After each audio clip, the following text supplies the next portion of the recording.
El próximo 23 de abril llega a Disney Plus la temporada 2 de Andor, la serie de Star Wars que acompaña al personaje de Diego Luna durante sus años al servicio de la Alianza Rebelde justo antes de los eventos de Rogue One.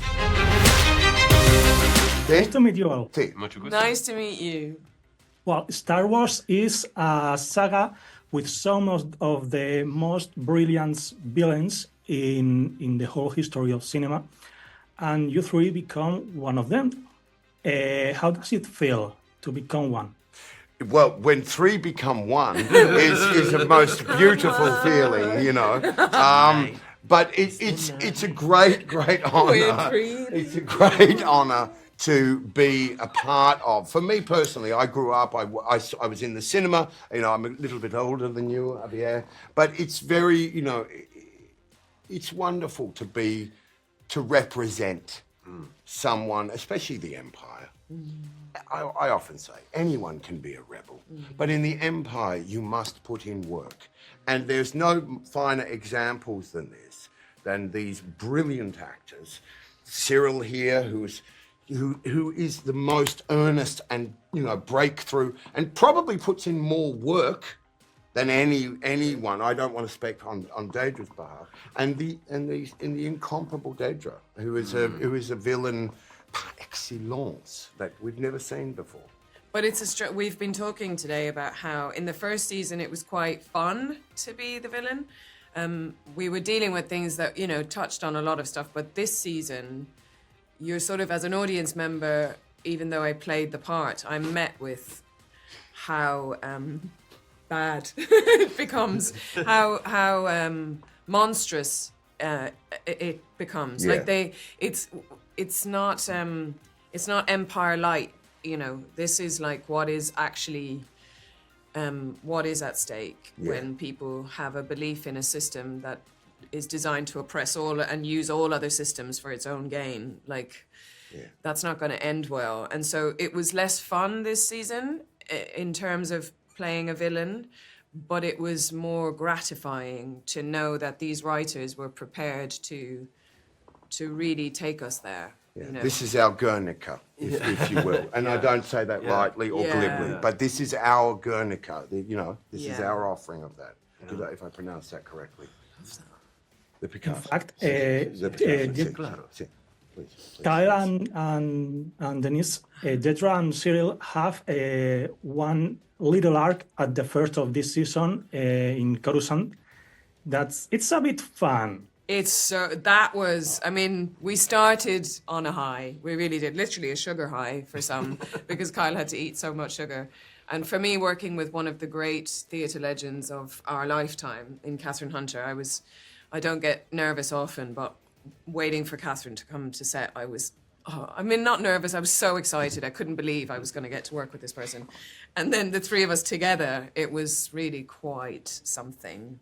And seeing a weird domestic situation unfold between these really odd characters. And in the hands of a lesser actress, that would also be sort of one-dimensional. Like there's an expectation. Sometimes you read a scene like that where you think, you know, the mom is going to be a little bit frightened of Dedra or whatever. But instead, I had Catherine's eyes lighting up as Dedra was doing the negotiation. Yeah. And at the end, it was...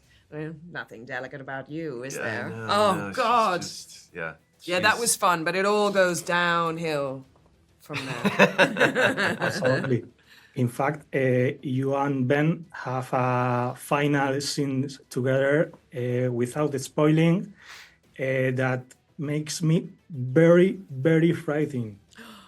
Well, you should have seen me. Yeah, I think that's wonderful. I think for both of us, that scene was something of a highlight. It really was brilliantly shot, too. There's some shots in there, but I think yes. Yeah, it was like doing a play for hours. Yeah, and also the conclusion of a cycle, if you like, for Dedra's character, etc. Yeah. But it's unexpected. You work with actors who don't do things that you expect them to do, so you're constantly, I had it all the way through season one when Kyle and I knew each other already, but getting to work with new actors where you go into a scene and you try not to have any expectations anyway. It's better to not think very much, I think. But then you work with it's live wires. Everything is just live wires everywhere, and that makes it really exciting. And that scene for me was one of those. What's on your T-shirt? Yeah, and it's you. I thought so. I'd never seen this T-shirt before. That's Yeah, a really good because one. I'm a member of the Fire First Legion. Oh, I got a the prize from you custom- guys. The custom club. Wow. They're like hand-picked, these people, by George Lucas. All the Yeah. costumes, they make their own costumes. Yeah, yeah. It is insane. In fact, I don't share my pics, but I have a Krennic custom. You do? Whoa. Right, Yeah. yeah, you do. There was a guy on Bloodline who is the first anointed Krennic, who made a Danny doll dressed all in Krennic clothes, which is a one-off, and someone stole it. No, I met everyone in Italy, in Lucca. And they all line up, all these people who have been like hand-selected. And they're all to in be- Dedras? No, there was a few Dedras, but a lot of stormtroopers, a lot of Imperials, and they stayed in character the whole time. It was so that's mad. the joy of playing the Imperials. You know what I mean? There is an Yeah, you understanding don't get rebels of doing that, do you? Yeah, No, huh? You exactly. don't get rebels doing that. See, because they can't and don't won't stand care. there all And day. the bad guy face. Yeah. Yeah, They that's it. stayed- Yeah. That's it. They stayed entirely in character. I didn't know what to do. I was like in a nice dress, and I was like, "Do I?" And like a baby, there was one family of the Legion who were in the Legion, and their little son was Darth Vader, and he was just this tiny little Darth Oh, Vader. lovely I little was like, Darth. "I'm in it." But they pack a punch. You've got to be careful of the very small Darths. It's a lot like the small Yoda. They've got a lot more power than you expect. Very small Darths. I will make a last question. Please. Yes, sorry. Part of this season was shooting here in the city of Arts and Science in Valencia. Yes. Ah, see. Did any of you come here to shoot? No, unfortunately. That was all Genevieve. I've been to and- Valencia. I studied there when I was 15 for a bit over a summer, and I thought it was beautiful. And the Science Museum had just been created, maybe, and yeah, it was amazing. But unfortunately, we did not. We love What a pity. Yeah. watching you. Yeah.